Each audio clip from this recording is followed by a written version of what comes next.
This is Bloomberg Markets. I'm Scarlet Fu. Donald Trump has declared war on higher education, in particular elite universities. Caught in the middle of all this is international students.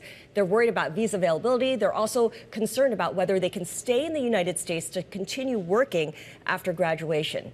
Joining us now with more insight on this is Miriam Feldblum. She is president of President's Alliance on Higher Education and Immigration.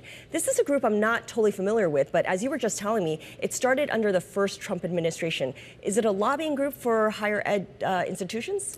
We are a nonprofit organization, and we're working to support the education around the contributions of international students, immigrant students, refugee students, and how important they are for higher education, but also for the communities, for the country, for our economy, our national security. So we've been around since the first Trump administration.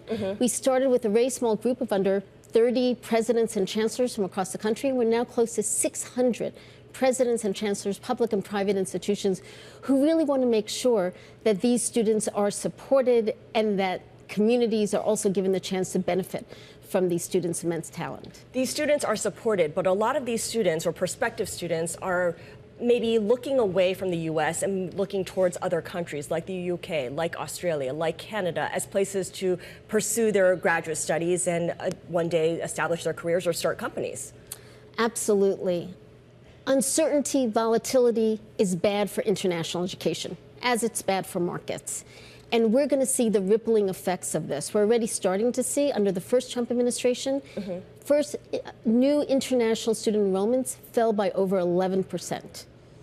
And we have to prepare for new international students not choosing the U.S. We can't lose our premier destination as the country of choice for international students, but we'll be in danger of doing that if we have policies that are unpredictable, that deter students, that really say to them, you're not welcome here. And I guess what gets a lot of people confused about this is they're saying, okay, not a big deal if we lose these international students, but this is an extension of U.S. soft power when you bring the best and the brightest from the rest of the world into the U.S. These are folks who actually stay in the United States and do a lot more after they graduate. Can you talk us through some of the perceptions or misperceptions around how in the different ways that these international students contribute to the broader economy? I love that question, because this is really the story of how higher education is the start of a global talent pipeline for international students who come to study in the U.S., but also to launch careers and contribute post-graduation. This is about fostering innovation, about growing the workforce, about spurring economic prosperity, as we are also strengthening our national security and fostering cross-country ties. We're doing all that by bringing into the U.S. international students.